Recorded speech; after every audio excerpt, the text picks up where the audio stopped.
Merci pour votre fidélité d'écoute à Nana FM et bienvenue à ce premier numéro du débat de cette semaine. La Cour des comptes a publié depuis quelques jours déjà un rapport d'audit sur la gestion de fonds Covid pour le compte de l'année 2022. Un rapport qui suscite débat et indignation au sein de la communauté togolaise.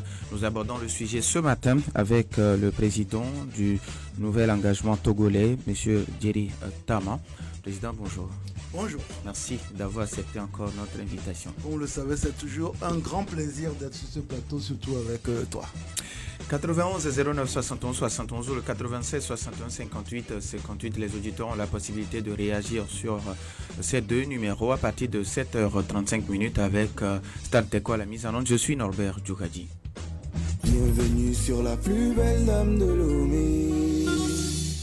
Encore merci pour votre fidélité d'écoute à Nana FM. Alors président, chaque soir avant le débat, le jour suivant, j'ai l'habitude de publier sur quelques plateformes et hier quand j'ai publié votre nom, il y a une dame, je ne sais pas si c'est une jeune fille qui m'a envoyé ce message. Elle dit, je cite, merci monsieur Djeri Komandega Tama. Vous avez prouvé à la jeunesse que quand on aime une femme, on l'amène devant monsieur le maire. Je ne sais pas si vous voulez réagir. Ben non, elle a tout dit. Je pense qu'aujourd'hui, il y a des valeurs morales que, au-delà de tout ce qui s'effrite et se délite dans nos sociétés, il y a des valeurs morales à entretenir. Et pour cela, il n'y a pas plus beau que de montrer à la société et à la loi, parce que quand vous allez devant le maire, c'est à la loi, la personne de votre choix, la personne qui partage votre vie et la personne qui, bien entendu, va continuer à la partager de votre vivant ou au-delà, parce que le choix que vous faites devant le maire vous lie pour l'éternité. Alors, merci. Alors, un rapport d'audit de la Cour des comptes circule depuis quelques jours sur la toile. Monsieur le Président, en français facile, quand vous avez vu tout de suite ce rapport, quelle a été votre réaction? Choqué. Non, mais en plus, il faut préciser, parce que quand vous dites un rapport circule sur les réseaux sociaux, c'est un peu comme si OB, quoi, comme on le dit. Non, le rapport est sur le site internet de la Cour des comptes. Donc c'est un rapport qui est officiel, publié par la Cour des comptes, confirmé par le commissaire de la Cour des comptes. Donc ce n'est pas quelque chose qui se distribue sous le boiseau. Non, c'est quelque chose qui est officiel et qui est reconnu aussi par le gouvernement, puisque on en parlera certainement dans l'émission. Oui. Il y a eu une réaction du gouvernement. Donc oui, il y a un rapport officiel qui a été produit par la Cour des comptes. Et moi, ma réaction, c'est choqué, estomaqué, stupéfait, je ne sais même pas quel autre mot je vais trouver. Par le contenu de ce rapport, qui est proprement, comme on l'a dit, stupéfiant. Et la réaction que j'ai eue, je n'étais pas au pays. Comme on l'a introduit plus ou moins, j'étais à l'étranger. Mais j'ai vraiment les boyaux qui m'en ont été retournés à lire les éléments contenus dans ce rapport. Alors, en français facile, que dit le rapport? Non, bon, en français, il y a trois choses à savoir. Le rapport d'abord porte sur les activités de riposte et de résilience opérées donc par le fonds de solidarité, de riposte et de solidarité sur le Covid en 2020. Ça s'arrête à 2020. On va ni en 2021, ni en 2022. Donc, période où on nous a piqué de partout, là, on n'en parle pas encore. Premier élément. Le deuxième élément, sur près de 33 observations, hein, c'était ça. La Cour fait ressortir les irrégularités, les insuffisances. Moi, j'appelle même les malversations. On en parlera peut-être si on a le temps. Contenu dans l'audit qu'il a fait, puisqu'en fait, il s'agit de faire un audit, donc d'aller dans les ministères, les institutions, voir comment on a géré cet argent-là. Et puis, assez curieusement, et c'est le troisième élément qui fait choquer, c'est que quand on a cité quand même donc 33 observations, qui sur une bonne partie relèvent des insuffisances et de mauvaise gestion, on dit tout va bien circuler. Parce qu'en fait, on a l'impression que ce rapport a été édité par deux personnes, deux entités, deux bureaux différents. Il y a un qui donc relève les insuffisances, et puis un autre qui ne lit pas ce qui a été relevé, et puis fait une conclusion disant non, tout va bien. Voilà, c'est ce qui fait, c'est ce qui explique en réalité, pour ceux qui ne nous comprennent pas, c'est ça. En fait, en réalité, on a mobilisé pour le fonds de riposte et de résilience 108 milliards. 108 milliards sur une prévision de 400 milliards. Et sur les 108 milliards, il y a eu 26 milliards qui ont été débloqués pour la riposte, et puis 82 milliards qui ont été débloqués pour la résilience. Et donc, l'élément le plus important, et la Cour des comptes le dit, le fonds utilisé pour la résilience a été utilisé dans l'orthodoxie, encore que même quand il a fini de dire orthodoxie, il vient soulever des insuffisances. Maintenant, les 26 milliards utilisés dans la riposte, ben, il y a énormément d'incohérences, d'incongruités, et c'est ça qui fait l'objet d'une bonne partie des observations de la Cour des comptes. Voilà, donc 108 milliards, il n'y a pas eu plus. Sur les 108 milliards, 26 milliards où on a fait sortir l'argent directement, et puis 82 milliards qui ont été gérés dans le cadre des institutions, des ministères, ainsi de suite. Voilà. Alors pour le gouvernement, l'opinion fait une lecture biaisée de ce rapport. Vous avez sûrement lu le communiqué du gouvernement. Quelle a été aussi votre réaction par rapport à ce communiqué? Bon, c'est que le gouvernement considère que 8 millions de Togolais ne savent plus lire. Parce que moi, la question que je me pose, c'est que pourquoi ils ont... S'ils avaient une telle réponse à donner, pourquoi ils ont diffusé la chose? Fallait garder ça entre eux. C'est pas la première fois qu'on dénonce la mauvaise gouvernance, la corruption, le clientélisme, tout ça là dans ce pays, on le dit tout le temps. Mais, s'il fallait pas... En fait, le truc, c'est qu'on se dit, mais ils ont voulu énerver les gens. Parce que, quand vous lisez les 33 observations qui sont à charge, et que vous lisez la conclusion, et que le gouvernement vient prendre la conclusion, c'est-à-dire que c'est un peu comme on te prend, on t'attrape dans la rue avec la moto de quelqu'un. La plaque, tout ça là, c'est vraiment la moto de quelqu'un. On reconnaît, Tom, tu reconnais que oui, c'est la moto de quelqu'un. Et quand tu as fini de reconnaître que c'est la moto de quelqu'un, on dit au fait, tu n'as jamais rien volé. C'est exactement ça. C'est-à-dire que toi, tu reconnais que oui, c'est la moto de quelqu'un. On te la retire, ou bien on te la retire même pas. Mais tu reconnais que oui, c'est la moto de quelqu'un. Et puis après, on dit, ben, finalement, non, il n'y a pas eu de vol. Parce que c'est ça. Si vous prenez les 80, c'est un rapport de 86 pages. Sur 87 pages, c'est à charge. Et à la 86e page, on vous dit non, tout va bien. Et le gouvernement prend le non, tout va bien, en disant, ben, vous voyez bien que tout... Non, mais ça n'a pas de sens, il fallait juste ne pas diffuser. Et aujourd'hui, nous ne serons même pas en train de faire cette émission. On parlerait de mon voyage de noces et tout le monde serait content.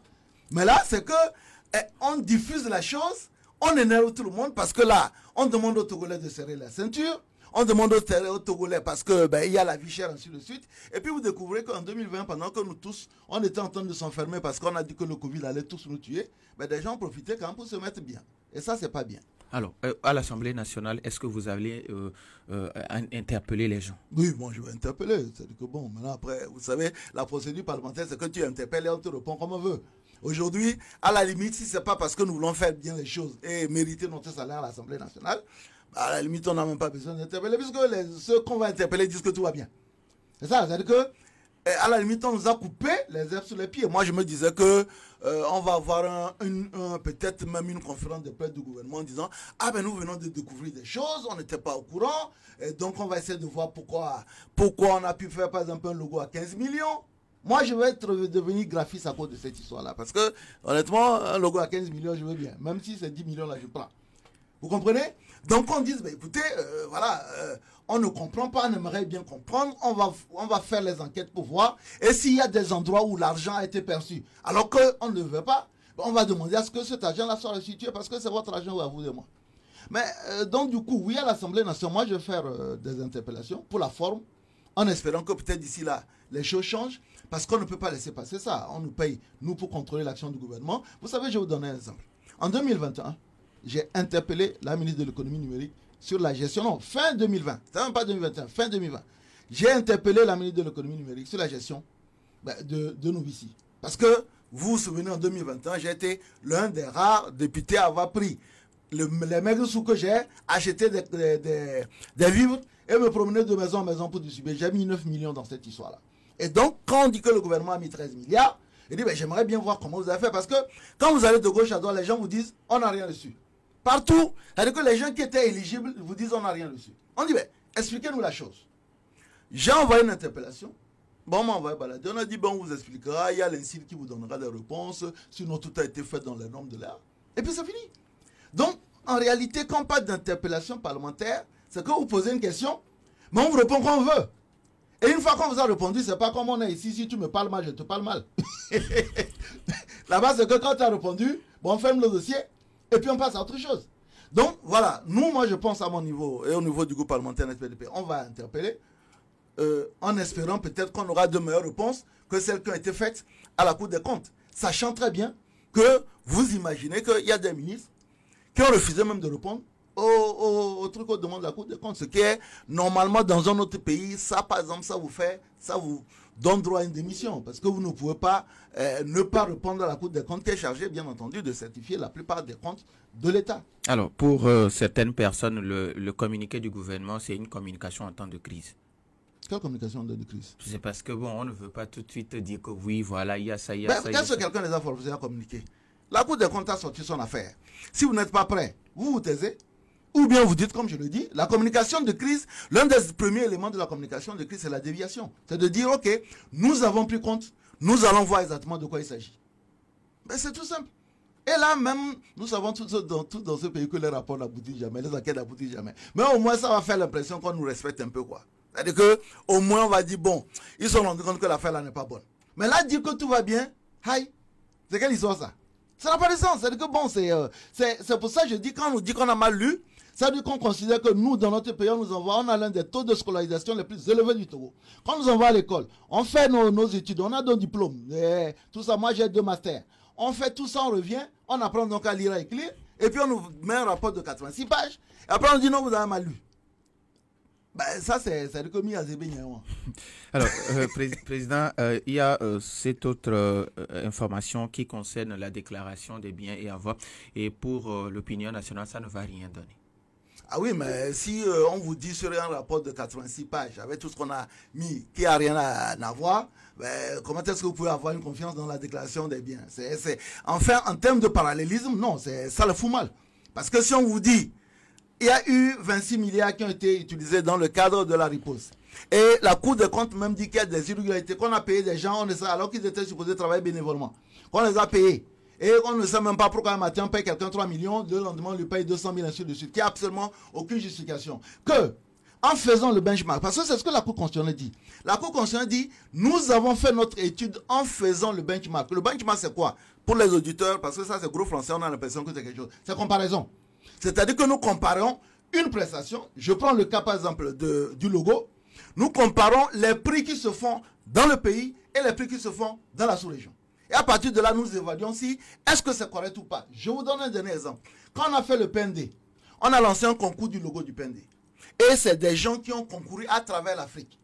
Le jour où on remettait le prix de celui qui a gagné le concours du PND, moi j'étais là, c'était au palais, non, à 2 février. Le chef de l'État m'était là. Vous savez combien on lui a donné? 1 million. Un logo qu'on a pris le temps de préparer depuis longtemps. C'est même quelqu'un qui est venu du Niger pour le 1 million là. PND. Et donc, on arrive à donner pour le PND un logo qui a été fait par une société remasterisée, machin, truc, à 1 million. Et puis quelqu'un nous fait un logo, on a l'impression qu'il a pris le crayon, il a tracé 2 ou 3 choses là, 15 millions. Mais donc, le benchmark, automatiquement, doit dire, au Togo, en règle générale, un logo, moi, quand je fais un logo, je paye, quand j'ai bien payé, parce que je suis mauvais payeur, je me paye 50 000. Comprenez? Donc, un logo peut être fait au Togo ici à 15 millions. Et on dit, non, c'est bon, circuler, il n'y a rien à voir. Qu'on a pu commander du riz pour 8 milliards, et que quand on pense le nombre de kilos, sur les 8 milliards, ça, on fait 270 000 francs le kilo. Pardon, moi, même si à cause de ça, je vais devenir cultivateur de riz dans ce pays. Parce que si je peux vendre 1 kilo de riz à 275 000 à mon frère, s'il y a une tonne de riz, je deviens milliardaire. Donc qu'on puisse faire sortir ça, tous ces éléments, et après qu'on nous dise que non, tout va bien, non, tout va pas bien. Donc on va essayer d'interpeller, on verra les réponses qu'on nous donnera, mais au moins je pense que l'opinion nationale et internationale reconnaîtra quand même que dans ce qui a été sorti, nous avons quand même fait des interpellations, c'est pour ça qu'on nous paye d'ailleurs. 91 09 71 71 ou le 96 61 58 58. Les auditeurs maintenant la possibilité sur nos 2 numéros 91 09 71 71. Nous avons un premier auditeur en ligne. Nana FM, allô? Allô? Oui. Allô? Oui, bonjour. Bonjour. Pélé, comment allez-vous? Oh, très bien. Oui, allez-y, on vous écoute. Bonjour. Bonjour, monsieur Pélé. Ok, du courage. Merci beaucoup. Félicitations, parce que vous avez le pouvoir de dénonciation et non le pouvoir exécutif. Sinon, vous allez exécuter tout ce qui se passe dans ce pays. Bon, ce que moi je voudrais dire, que pour Covid est encore, c'est-à-dire le Togo devenu, je ne sais pas comment, quelle attribution on peut donner à ce pays, le Togo. C'est de la gabégie, c'est de l'anarchie, on ne sait plus quoi. On ne sait plus. Parce que si aujourd'hui, avec le Covid, la Covid qui est arrivée, je pense que c'est l'Assemblée qui, dont le gouvernement a dit 6 mois pour l'état d'urgence sanitaire, c'est vous qui avez dit non. Il faut aller à 1 an. Parce qu'il y a beaucoup de choses là-bas à faire. C'est ce que vous avez dit à ce moment-là. On ne sait pas ce qui était là-bas pour la Covid, qui ne vaut rien pour l'Afrique. C'est-à-dire, cette maladie-là ne vaut rien pour l'Afrique. On le sait. Mais les intellectuels, nos intellectuels, nos élites, qui devaient aider ce pays, l'Afrique, a préféré à trouver une opportunité pour détruire encore l'Afrique. Encore de plus. Et c'est ce qu'on est en train de voir. Péré, allô? Oui, allô? Votre question, s'il vous plaît. La question est dedans. Il le sait très bien. Tout ce qui se passe aujourd'hui, ce n'est pas une surprise pour M. Djeri Tama, pour dire qu'on est en train de détourner de l'argent. Merci beaucoup, Appelé. Nous avons un autre auditeur en ligne. NFM, allô? Allô? Oui, bonjour. Bonjour, c'est Paul. Monsieur Paul, vous nous appelez de Djaglé. Oui, de Djaglé, voilà. Oui, Monsieur Paul de Djaglé. Oui, allez-y, on vous écoute. Oui, bonjour, M. Djeri Tama. Bonjour, Monsieur Paul. Oui, moi, je me demande pourquoi il y a toutes ces spéculations autour de cette histoire de compte. Ce n'est pas la première, il y en a eu 15, plus même, mais il n'y a eu rien. Hein? Je ne sais pas, tous ceux qui font ces spéculations-là, je ne sais pas s'ils sont encore nouveaux d'un étranger. Bon, maintenant, M. Djeri Tama, vous êtes à l'Assemblée, vous représentez la population, mais tout ce que vous faites n'a pas d'impact sur le gouvernement. Que vous dites, que vous faites n'importe quoi, rien. Est-ce que ça vaut encore la peine d'être là-bas pour parler seulement? Merci beaucoup à M. Paul de Djaglé. Nana FM, allô? Allô, bonjour. Oui, bonjour. C'est Bozambo. Monsieur Bozambo, oui, allez-y, on vous écoute. Ok, honorable, bonjour. Bozambo, vous m'avez manqué, ça fait longtemps. Oui. J'espère que vous allez bien. Oh, je me porte très très bien, honorable. Parfait. Vous et M. Abbas Kaboua, vous avez sorti et vous avez dit non. Le peuple togolais vous soutient. Donc, il faut agir en tant qu'un député élu par le peuple. Comme un député qui est élu par le peuple. Le peuple est derrière vous. Si on veut nous tuer, tous les Togolais vont mourir dans cette affaire. Il y avait une sortie de Kofi Kuta la fois passée, le rapport. Aujourd'hui, le monsieur ne trouve pas dans ce pays jusqu'à présent. Et le cas de Covid, c'est vous les honorables qui vont aider les cours de compte, interpeller les ministres de venir avec des preuves juridiques et pourquoi pas jusqu'à présent le cours d'appel n'a pas encore saisi ces dossiers. C'est ça que moi je pose la question. Si c'est politique, le procureur sort. Nous prions que le procureur sorte dans ce dossier-là. Et M. Adedje lui-même, il est venu sur les médias disant que si quelqu'un peut bouffer de l'argent de Covid, la personne sera maudite. Merci à les personnes ne peuvent pas être malades et on doit donner de l'argent de... Nana FM, allô? Allô? Oui, Michel, bonjour. Oui, bonjour, monsieur Norbert. Comment allez-vous? Je vais bien. Allez-y. Bonjour, honorable. Bonjour. Vous savez, notre pays tel qu'il est, vous aurez beau crier, dire tout ce qui est de la morale, et les gens sont toujours insensibles. Je crois que nous tendons vers une déliquescence morale totale. Et ça, c'est l'anarchie, c'est la catastrophe. Je dis tout simplement que cette fois-ci-là, il faut que le président Faure nous prenne les sous chez les gens, parce qu'ils n'ont pas bouffé ça, ils ont caché. Et vous comprendrez pourquoi, au moment de la Covid, les gens étaient au premier rang et passaient sur les radios et nous martelaient, nous criaient dessus, nous ont même entraîné la chute de certaines petites et moyennes entreprises dans la pauvreté aujourd'hui à cause de leurs intérêts. Donc, moi, je sais que Monsieur Djeri, ce que vous faites à l'Assemblée, ça se fait sentir, mais seulement que on est dans une situation où on ne gère pas les choses dans les normes.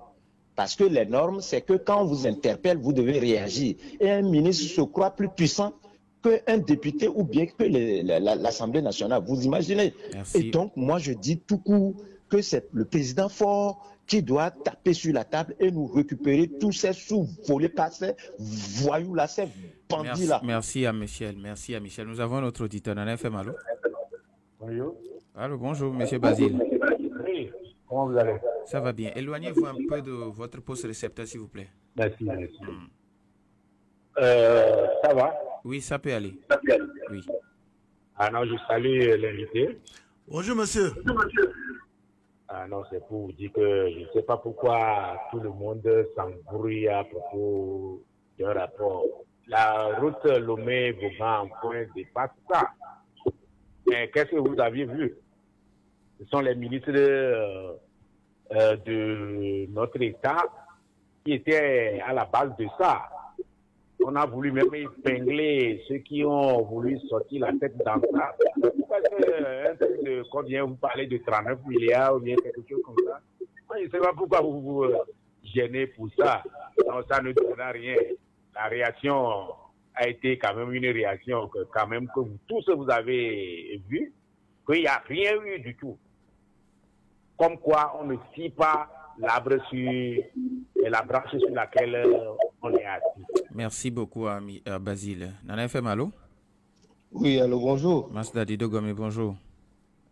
Monsieur Djeri Tava, bonjour. Bonjour.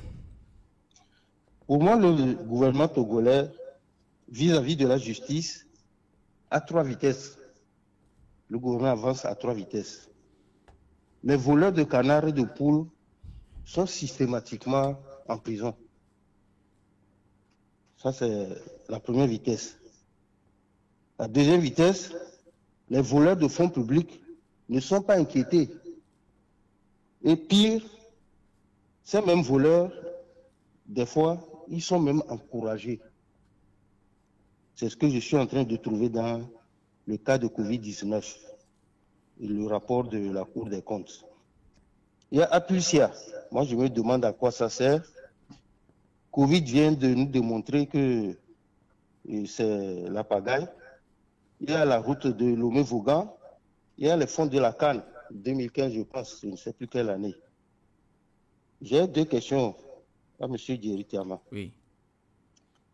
À quoi ça sert pour les députés d'interpeller les ministres qui se sentent à l'aise et n'ont même pas, n'ont aucune crainte vis-à-vis de l'Assemblée nationale, c'est-à-dire devant le peuple? Deuxièmement, M. Djeri Tama nous dit souvent ici qu'il y a séparation de pouvoir. Est-ce qu'il peut encore confirmer qu'il y a séparation de pouvoir au Togo? Merci, bonne journée. Merci et bonne journée à vous aussi. On prend le tout dernier auditeur en ligne. Nana FM, allô? Bonjour Norbert. Bonjour monsieur Garo. Bonjour monsieur honorable futur. Vous-même vous comprenez le reste. Non, pardon, tu peux dire tout ça là, j'attends mon cadeau de mariage. Il ne faut pas me tromper ici. Non, futur président, je dis, c'est pas futur oui, mariage. Mais envoie-moi le cadeau de mariage d'abord, après on verra. Ah, d'accord, ok. Honorable, vous êtes visible, franchement parlant, parmi la population, vous êtes visible. C'est-à-dire parmi les honorables plutôt. Mais honorable à Baskabo aussi. Mais il y a d'autres. Je lance un appel à mon ami Beausoleil aussi. Parce que ce que vous faites, c'est très très important pour le peuple. Vous savez, prendre l'argent du peuple, c'est très très mauvais. Et surtout, l'argent du Covid, c'est criminel. C'est pourquoi moi je dis, nous sommes derrière le président Faure Gnassingbé pour arrêter ces gens-là, si vraiment il y a détournement. Parce que s'il ne le fait pas, moi je leur demande de payer les frais lui-même. Ce qu'ils ont détourné, donc de payer, puis c'est fini, c'est ses amis de payer lui-même, et puis c'est fini. Mais nous sommes derrière lui pour les arrêter quand même. Honorable, continuez comme ça. Merci, bonne journée. Merci et bonne journée à vous aussi, monsieur Garo. Je pense qu'on va donner maintenant la possibilité à l'honorable de répondre. Vous avez écouté les uns et les autres. Monsieur Paul de Diaboleki pense que, bon, ce n'est pas la première fois que ça ne va rien donner. Alors, honorable, si vous permettez, nous avons Papa Siviti en ligne. On va le prendre pour dernier auditeur. Papa Siviti, bonjour. Oh, vraiment, vous n'êtes pas cadré, mais vous avez le canon. Que Dieu vous bénisse. finalement, qu'est-ce qu'il faut faire? En qui il faut avoir confiance. La Cour des comptes dit que les gens ont détourné. Maintenant, le gouvernement dit non. Voilà un député, pas des moindres, qui vient confirmer le détournement. Alors, il ne faut pas que l'État fasse que les gens se moquent de lui et que ceux qui sont contre lui disent que, ah voilà, c'est ce que nous avions dit. Vous voyez? Donc, comme les gens ont dit, notre président de la République, notre fils, notre petit frère, c'est nous qui l'avons voté. Il n'a qu'à tout faire pour que le Togo, quand on parle du Togo, que son nom soit bien cité. Je suis sage, j'ai vu tout ce que vous n'aviez pas vu depuis 56 à ce jour. C'est pourquoi je vous parle. Togolais, aimez-vous, aimons-nous les uns les autres. Merci beaucoup. Merci à vous aussi, Papa Sibidji. Alors, honorable Monsieur Paul de Diaglé, qui pense que bon, rien ne va changer, que ce n'est pas la première fois qu'il y a de ces malversations dans notre pays. D'abord, quand on parle par exemple de la route de mai en foin, c'était pas nous qui étions à l'Assemblée à l'époque. Moi, je considère que il faut toujours dénoncer et que si parfois on a l'impression que les choses n'avancent pas, pour le peu que je connais aujourd'hui du système, je peux vous dire que parfois, alors qu'on a l'impression qu'on est vraiment dans le chien à bois, la caravane passe, les effets sont là. Donc il faut toujours dénoncer, il ne faut pas perdre de l'énergie, il faut le faire, parce que c'est pour ça que nous sommes là. Je suis un député de l'opposition, je suis à la tête d'un parti de l'opposition, un parti de l'opposition, sa vocation première, c'est de critiquer l'action que fait ceux qui sont au pouvoir, en proposant des mesures alternatives qui peuvent faire de lui quelqu'un de crédible. Donc ça, je pense que, quel que soit le cas, il faut dénoncer et proposer. On le fait plutôt bien et on va continuer. Alors, quand M. Bozambo vous demande de continuer pas à interpeller les gens, qu'un jour ça va payer. Et puis, il y a un autre qui demande, c'est M. Gado, il n'y a pas que vous, il n'y a pas que M. Abbas Kabo, pourquoi les autres députés ne réagissent pas? Bon, d'abord, je ne peux pas parler au nom de tout le monde. Je retiens quand même que sur le Covid-Gate, l'honorable Fiacre Achou a intervenu. Et je pense aussi que d'autres députés ont d'autres façons beaucoup plus smooth. C'est-à-dire que ce qu'on appelle souvent la diplomatie de couloir. Nous sommes peut-être des caisses de résonance qui parlons beaucoup. Mais bon, honnêtement, je ne veux pas critiquer les autres parce que je préfère me concentrer sur ce que je fais que de dire d'autres personnes ne font pas suffisamment. Je pense que l'Assemblée nationale, quelqu'un a posé la question de la séparation du pouvoir. Oui, il y a la séparation du pouvoir. Mais ce n'est pas parce qu'il y a la séparation du pouvoir que une Assemblée nationale, parce que ce que les gens doivent savoir, c'est que le gouvernement est issu de la majorité parlementaire. Et donc à partir de là, c'est qu'il y a une solidarité qu'il y a entre le gouvernement et la majorité parlementaire. Dans certains pays, cette majorité-là n'est pas mécanique. On le voit dans d'autres pays où parfois le gouvernement ou bien l'Assemblée nationale est opposée à son gouvernement. Et au Togo, on l'a eu. Nous l'avons eu quand il a fallu proroger l'état d'urgence sanitaire. Vous vous souvenez, le gouvernement était pour 6 mois, l'Assemblée nationale était pour 12 mois, et l'Assemblée nationale finit par pas prendre le dessus. Mais il n'en reste pas moins que, au-delà, la plupart du temps, l'Assemblée nationale soutient le gouvernement. Et c'est une question aussi technique. À quelques mois des élections, ça m'étonnerait quand même que la majorité parlementaire puisse remettre en cause son gouvernement à moins d'une année des élections. Là aussi, c'est des calculs politiques. Et nous savons comment ça fonctionne. Et nous fonctionnons avec. Alors, Masda Dido Gomé, vous avez déjà répondu à sa deuxième question, sa première question qui demande à quoi ça sert encore d'interpeller, pour un député, d'interpeller des ministres qui ne répondent pas? Non, non, monsieur. Les ministres, ils répondent. Moi, je peux vous dire qu'en l'espace de dans ma 5e année, je dois être à environ une centaine d'interpellations. Peut-être 1 ou 2 interpellations uniquement ont eu des non-réponses. La plupart étant répondent, mais c'est ce que j'ai dit tout à l'heure. Les gens répondent et vous expliquent. En réalité, il y a 2 types d'interpellations. Vous avez les interpellations comme je l'ai fait, et il y a les interpellations, on va dire, à l'Assemblée nationale, quand un ministre vient pour défendre un dossier. Lors du débat général, toutes les questions qu'on voulait lui poser, qui n'a parfois rien à voir avec le texte, sont posées. Et c'est une interpellation où, au fait, on te prend sur le fait, quoi. C'est-à-dire que là, on est en plénière, il y a tout le monde qui t'écoute, il y a la presse qui est là. Tu ne peux pas dire non, non, non, je ne réponds pas. Donc, il y a ces 2 interpellations, les interpellations que le député ou un groupe parlementaire peut faire. Les interpellations parlementaires, on n'en a jamais fait. Et les interpellations ad hoc, qu'on fait à l'Assemblée nationale dès qu'un ministre part. Et je peux vous dire que ça apporte des résultats. Ça apporte des résultats. Moi, par principe, je n'aime pas fanfaronner quand il y a du résultat parce que c'est ce qui va faire en sorte que demain, les gens ne vont pas vous donner la main parce qu'on se dit, lui, chaque fois qu'il demande quelque chose et qu'on accède, il va sur les réseaux sociaux, sur les médias, il se tape, il se bombe la poitrine.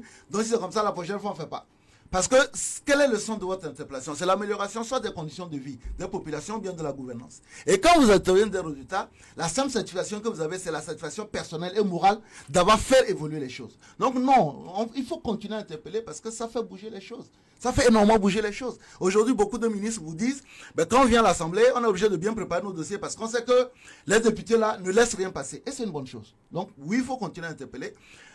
Et je peux vous dire, moi, à ma 5e année, qu'on a plus de collaboration des ministres quand on leur pose des questions. Et souvent, c'est grâce au Premier ministre, parfois même au Président, qui fait pression sur les ministres qui ne répondent pas à temps pour dire, écoutez, répondez aux interpellations des députés à l'Assemblée nationale. Je pense que c'est plutôt une bonne chose. Alors, Mas toujours qui demande à quoi ça sert la Aplusia dans ces conditions. Moi aussi, je pose la même question. Parce que la Aplusia, avec tout ce que beaucoup de personnes ont cité, on peut dire que la FTF, c'était à la limite la fédération, mais la route le met au fond. Ça, c'est quand même les fonds de l'État. Et donc, toutes les années, il y a énormément de chroniques, il y a énormément de faits de corruption ou bien de détournement d'argent qui défraient la chronique. La Aplusia ne voit rien. En fait, j'ai l'impression que les mailles du filet de l'Aplusia sont tellement larges que le Togo même peut passer à travers. Voilà, donc voilà, moi je pose la même question, ça sert à quoi? Maintenant on espère que la nomination d'un nouveau président va donner un autre souffle à cette institution qui, sur le fond, est capitale pour la démocratie. Alors, Michel, et puis d'autres qui disent qu'il faut que le président agisse. Oui, moi je suis d'accord. Moi quand j'ai lu le rapport, mon premier communiqué, vous savez, le NET a d'ailleurs été le seul parti politique à avoir communiqué, à avoir fait sortir un communiqué de presse sur ce sujet. Nous n'avions pas dit autre chose que nous comptons sur la personne qui a commandité l'audit à prendre des mesures. Mais aujourd'hui, à la limite, je pense qu'on peut quand même nuancer un peu parce que pour le moment, c'est le gouvernement qui a fait sortir un communiqué. Est-ce que c'est la position du chef de l'État? J'en sais rien du tout. Mais le gouvernement dit ok, tout va bien. Mais on peut avoir dans les jours à venir une décision de l'exécutif qui dit écoutez, nous ne considérons pas que tout va bien puisque la Cour des comptes met en cause le gouvernement et ses ministres. Le chef de gouvernement et ses ministres. Mais là, on peut avoir une surprise. Mais moi, je pense, comme beaucoup de personnes ont dit, que le chef de l'État doit taper du poing sur la table. Parce qu'il y a des énormités qui sont telles qu'on ne peut pas laisser passer ça. Il faut quand même que le président, qui est le président de tout le monde, que vous l'ayez voté pour lui ou non, que vous soyez opposant ou non, jusqu'en 2025, il est notre président, mais qui montre quand même qu'il est là pour la veuve, l'orphelin, la personne qui est dans la précarité et que par rapport aux efforts qu'on demande aux Togolais, qu'on ne peut pas laisser passer ça. Donc notre premier communiqué, c'était de dire, nous comptons sur le chef de l'État et nous continuons à continuer sur lui parce que c'est lui seul qui peut taper sur le truc. Nous, on va faire ouya, on parle ouya ici, là, les gens là, ils nous regardent, ils sourient. On va faire une interpellation. Si la personne te répond pour dire, conformément à la réponse du gouvernement, la Cour des comptes a dit que toutes les dépenses ont été régulières. Tu vas dire quoi? Parce que la Cour des comptes, on dirait c'est deux personnes, les deux visages du Janus. D'un côté, on dit que non, tout ne va pas, et puis après, on dit que non, tout va bien. Et donc, si tous les ministres répondent conformément à la conclusion de la Cour des comptes, toutes les dépenses ont été régulières et conformes aux règles de procédure de l'administration générale, tu dis quoi? Tu te retrouves comme un con, en fait. Donc, aujourd'hui, la seule personne qui peut sortir de cette situation, c'est le chef de l'État. Nous avons un auditeur en ligne. Nana FM, allô? Oui, bonjour. Oui, bonjour. Oui, c'est Ali. Monsieur Ali, oui, allez-y, on vous écoute. Oui, félicitations une fois encore à notre invité. Ça prouve encore son intelligence qui n'est pas utile au pays. S'il vous plaît, le gouvernement vient de faire un braquage officiel et qui est entériné par le chef de l'État qui gouverne par l'impunité. Et l'ensemble là est digne d'être démissionnaire. Tous doivent démissionner pour être à la justice, à la portée de la justice. C'est le devoir du procureur de la République de nous éclaircir ceci et non d'être à la guet ou bien à la fuite pour arrêter nous qui appelons à la radio ou les opposants. Voilà, son travail est venu. Et il doit se constituer à la place de la population pour tenter procès contre ce gouvernement pour nous. Merci. Merci à vous aussi, monsieur Ali. Nana FM, allô? Allô? Oui, bonjour. Bonjour, monsieur Nobel. Monsieur Kokou, comment allez-vous? certain. Oui, allez-y, on vous écoute. Bonjour, monsieur Djelitama. Monsieur Kokou, vous m'avez manqué. Comment vous allez? Je vais bien. C'est bien. Ça me fait plaisir de vous écouter. Ok. Monsieur Djelitama, lorsqu'on quitte depuis le sommet de l'État, le chef de l'État, il est là, il dénonce. Les institutions, toutes les institutions de la République sont là. C'est pour la dénonciation seulement. Maintenant, à qui appartient le pouvoir de les gens? La Russie, l'autre fois, son président demandait à ce que on fasse tout pour qu'on puisse leur donner, on puisse changer leur loi pour leur donner plus de force pour attraper les gens. Qu'en pensez-vous? Secondo, concernant la Covid, moi, ce rapport ne me fait ni froid ni chaud. Mais ce que je voudrais demander, on constate qu'il y a des allègements dans ce histoire de Covid.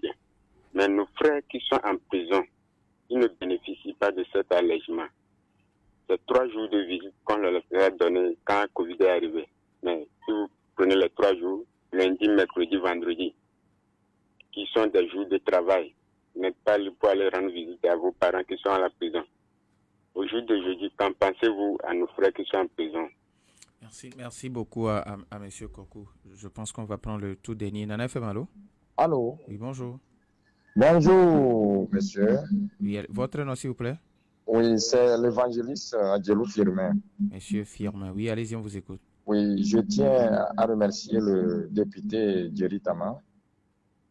Mais j'aimerais dire quelque chose qui est très important. Vous avez juste 1 minute, s'il vous plaît. Oui, je crois que le rapport, le communiqué qu'a fait sortir le gouvernement, moi en tant que société civile, puisque je suis aussi membre du MMLK, je crois que ça dit beaucoup de choses. Et c'est comme s'ils sont en train de dire à la population que nous pouvons tout faire, mais vous n'avez rien à nous dire quelque chose. Je crois que c'est très, très, très, très dangereux.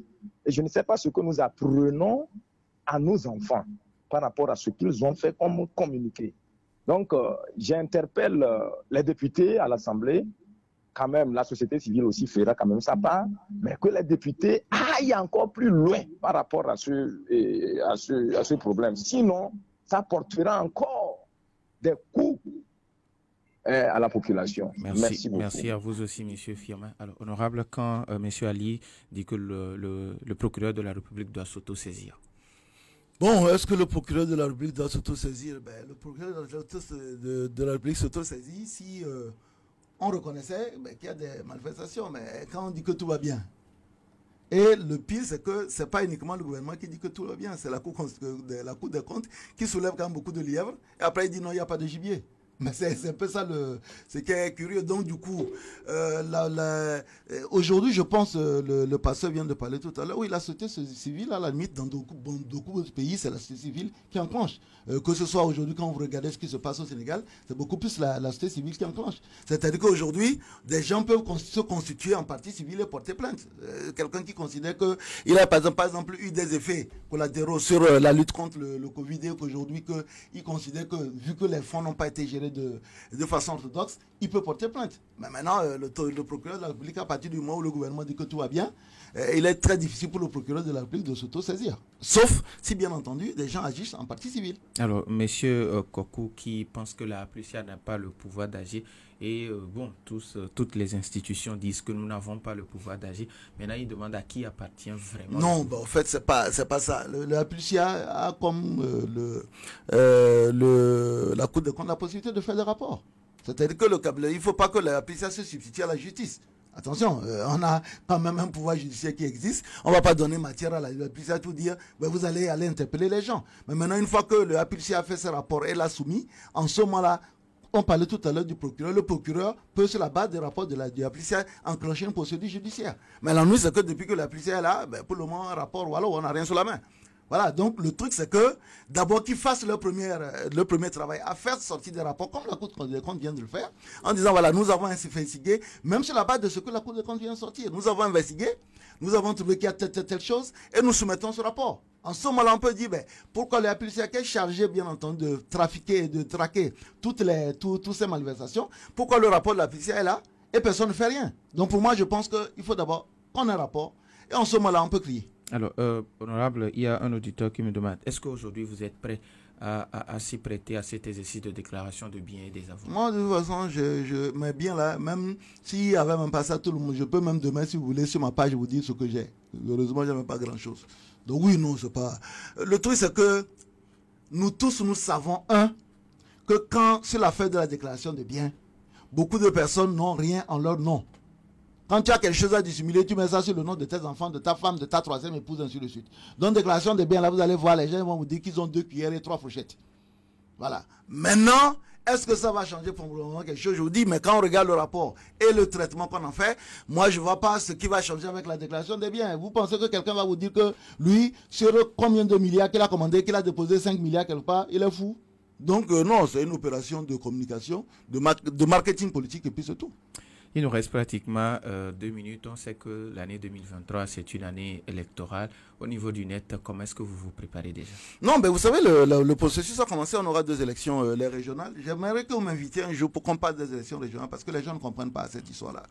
Et puis les élections législatives dont on remet nos mandats en jeu. Bon, enfin, moi je remets. Il y a des gens peut-être qui ne remettent pas, mais je remets mon mandat en jeu. Donc on travaille sur le terrain, on fait ce qu'on peut faire. Et puis là, on a commencé à donner les noms des membres des CELI. Bientôt, on va faire la révision. Là, le recensement électoral. Et puis, bon, certainement, vous savez, on fait rarement des élections en saison pluvieuse au Togo. Donc, certainement, la saison sèche prochaine, à partir d'octobre, novembre, on fera certainement 2 élections. Moi, je suis pour la combinaison pour faire des économies. Mais si on fait des économies pour eux et que l'argent là ne profite pas, vous imaginez les sommes qui sont en cause, elles auraient pu servir à amener des scanners dans des hôpitaux. Pour le moment, on n'a pas de scanners et c'est énormément de choses. Donc oui, on se prépare, on est sur le terrain. Je reviens de l'Est Mono même hier, où on continue à faire des actions sociales dans la mesure du possible à l'endroit des populations vulnérables qui sont sur le terrain.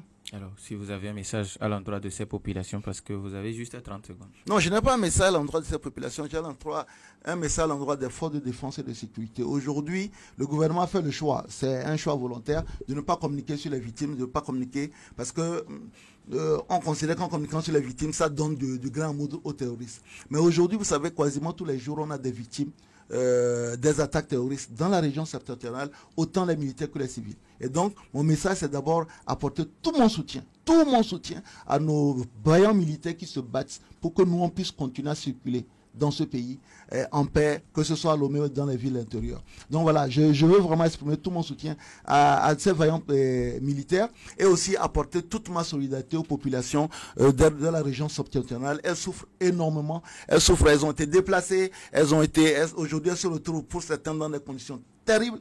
Les enfants n'arrivent pas à aller à l'école parce qu'ils ont été déplacés et ne retrouvent pas leur cursus normal. Donc honnêtement, je pense qu'on n'en fait pas assez. Je pense qu'on doit mettre en place un fonds de solidarité pour ces personnes-là, qu'on doit mettre en place des mécanismes de soutien, que des gens qui sont à Lomé, qui veulent aider ces populations, puissent faire des envois, qu'on fasse des envois par courrier postal, ainsi de suite. Parce qu'aujourd'hui, si on lance ça, nous pouvons envoyer des nattes, des tentes, énormément de choses.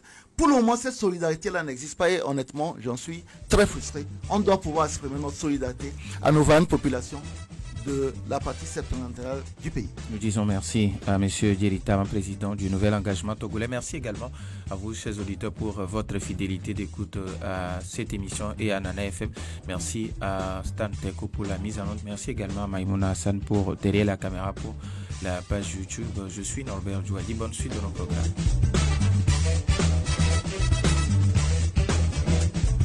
95.5 Nana FM.